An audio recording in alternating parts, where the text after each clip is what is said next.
Welcome to the Brands and People Show. I'm Barry Whitfield, art director and Duff's creative partner. And I'm Michael Duffy, copywriter and Bear's creative partner. And together, we're Duff Bear Advertising, where truth means business. I am Tom Stender-Custer, Realtor, and I am on the Megan Mitchum and Company team with Century 21 Signature Real Estate. That's a bunch of layers of names, and I always, go back into my advertising mind when I think about, does the consumer care? Do they understand it? And again, this was diving back into all the stuff I told clients, well, what's your value proposition? Like everybody says they're this, they're that, but what can you do that nobody else does? When you're a real estate agent, because it's just you can't copy someone else on that front because you're going to slip up. You're not going to be, it needs to be authentic. So you got to figure out what's your tagline going to be. Most agents and most people in a sales environment, what you'll see is they're talking about how much money they made. Good old whiff 'em. What's in it for me? I'm like, do my clients want to know I made a lot of money and I bought an expensive car and new jet skis? And no, they don't. That's when I came upon the love where you live. That's something that fits with me because I'm really focused on helping my clients do just that. That's what drives me. I want them to truly be excited about the home they're buying. I really treat it more than a tagline. It really is meant to be kind of a statement of my commitment to them. The reason why we do what we do for a living is because it's an extension of ourselves. For all my years, almost 18 of working with home builders and developers, I never really thought about it from a professional standpoint. So when I found that moment of changing careers, I called up the agent that we bought our house from and wanted to find out from her what she thought of the business. Did she think I'd be good? Did she think I'd like it? Because I really didn't know that, detail about it. So I certainly didn't know anything about being on a team. But there is this one team of two women that I thought, if I were to be on a team, I think I want to be with them. I'm certainly a person that kind of puts my emotions out there. I don't mind sharing. I think that it helps people understand you, helps them along the way. So I started doing that for these two women.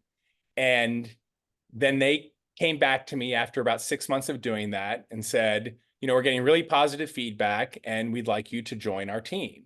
And I knew in working with them that it was going to be a good thing and that they were going to be fair.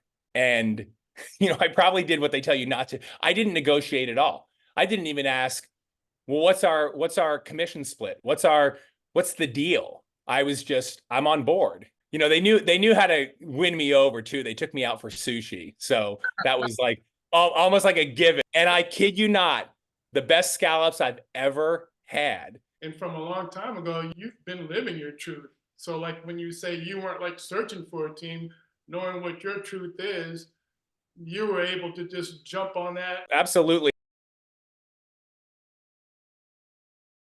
Your branding authenticity played a part in evaluating the team. Once I found out that to be successful meant to be a really good client service person, it was like, well, okay, yeah, I got that wired. That's what I've been doing. So instead of doing client service for a company or a place, I'm doing it for a person. And once I knew that there were teams and brokerages that also have that same ethos, that's where I wanted to be. We always say there's kind of like two types of agents or teams, some that are more transactionally driven and others that are relationship driven.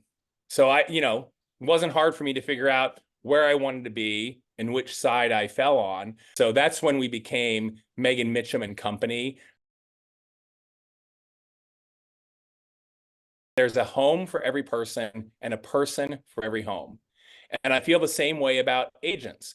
If I don't gel with a client, sure, I'll be bummed out, but it's like, no, it has to be a good fit. We're going to be really intimate, really fast for relatively short period of time, 30 to 45 days. I fired a client a couple months ago because it was clear they were looking for something different than what I was going to be able to deliver. Seen the movie Glenn Ross? Oh yeah. Yeah. Always be selling, always be closing, ABC. I like to say always be communicating. So like if you were to tell me you're an architect, rather than just saying, oh, what buildings have you built? Asking them, hey, well, what inspired you? You're going to get their life story. We build our business by referral. I always tell people that's the long game. Your client is going to be the one who's going to be your cheerleader out Yep. there.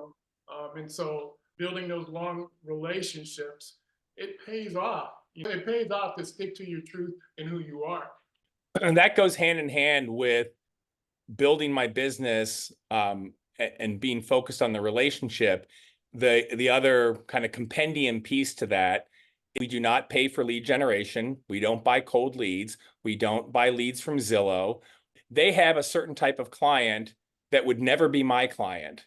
And I don't have the time for that. I'd rather put that energy in figuring out a way I can shower my clients with love. So how can someone get in touch with you?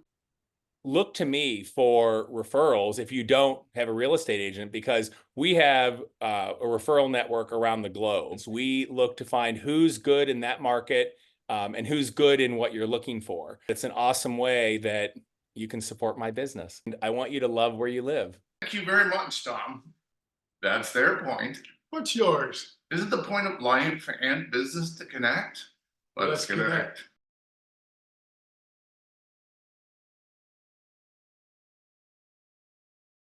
My son has always been fixated on the weather. When he was in preschool, he would parrot back the weather report from Alexa.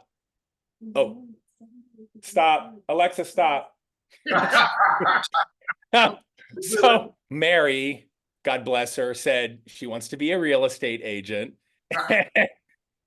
And Arlo said he wants to be a storm chaser.